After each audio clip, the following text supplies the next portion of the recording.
Welcome to the Backwoods Life and a little update on the things that have been going on in my life, health-wise and a few others. So I'm going to touch on a couple of different subjects, starting with what's going on medically. I finally have a date set for my re-examination. That'll be December 4th.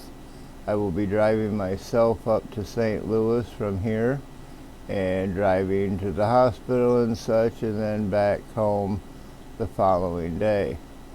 They at that time will assess whether or not I'm going to be a true candidate for the donor list and make decisions on how long, when, and that type of thing.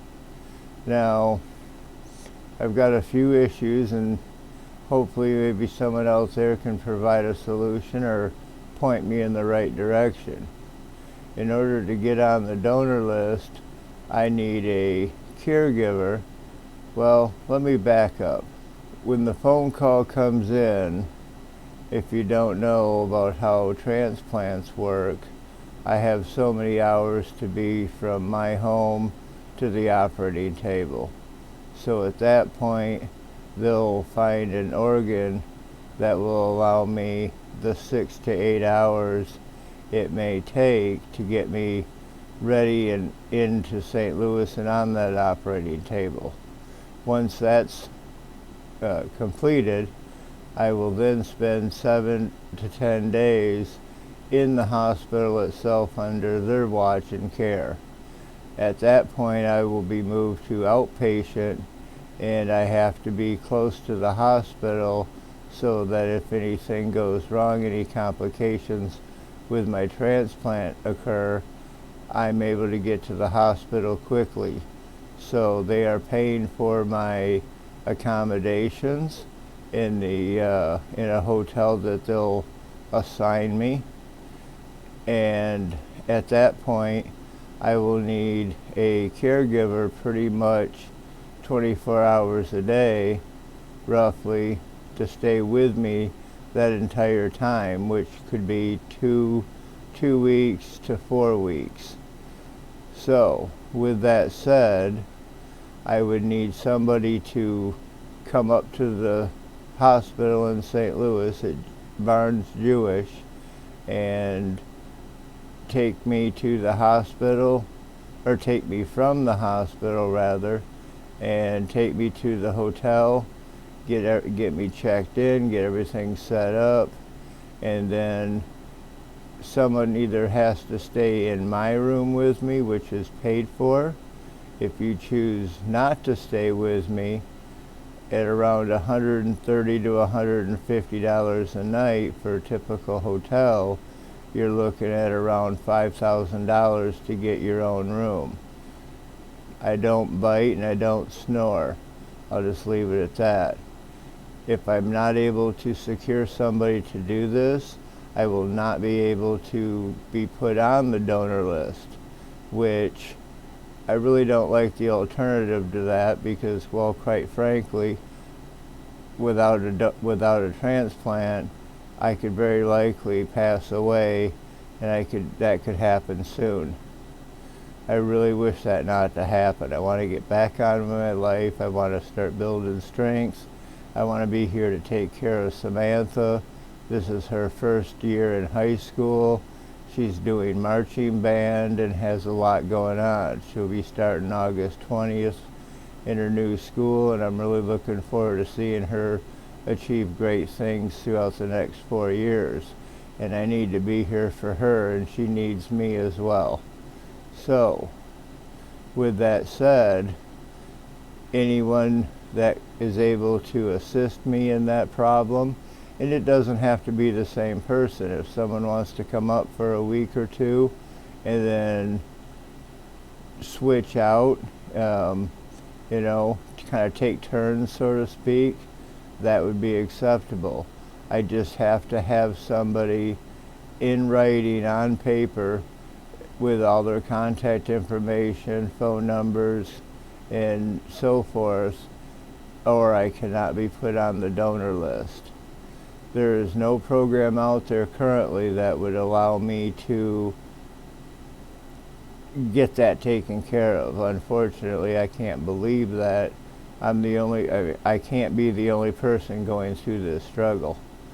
Without having many people in my life anymore, it's funny how when you stop drinking, all your drinking buddies stop coming around. So I'm left with very few people in my life, and unfortunately that is just the way it is.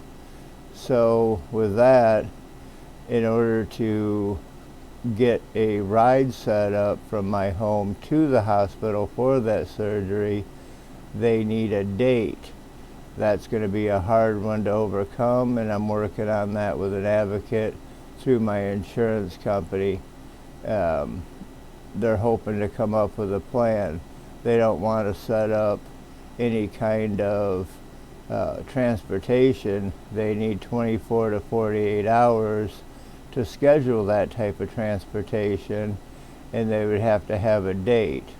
Well, unfortunately, when you're looking at a donor situation or a transplant situation, they can't put a date on it.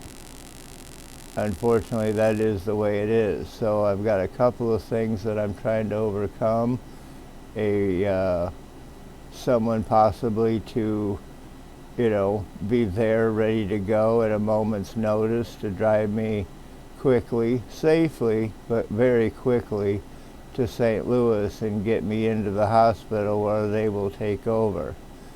And then, like I said, 7 to 10 days later, I need to be released into the care of that person that's going to take care of me while I'm in the hotel.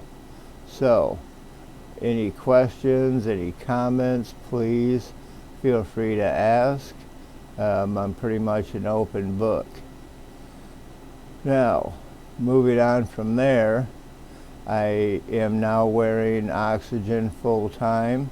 I also have a beautiful wheelchair that I've had to kind of rebuild. It was Heather's when she was going through her battle with cancer a few years ago. So I've had to change the wheels and cup holders and add some accessories to make my life easier and my mobility better. I have not had to spend very much money on that, as I was given some help to obtain some of these items, and I thank those that helped very much, and from the bottom of my heart. It's an absolute blessing. I do have a couple of different donation sources. I have the CashApp. I also, which I can put in the video at the bottom of it in like the description. Also, I have PayPal. It's a paypal.me account. Therefore, you don't have to have a PayPal account to use that. Just simply log in to the donation page, and like anything else, put in your credit card, your name, address, and follow along, and that would help greatly. So with Cash App, PayPal, a GoFundMe page set up that's also able to accept donations. I will also leave a link to that down in the comments section with any other information that you may need and ways to get in contact with me if you're able to suggest something or have any help that you could add for that.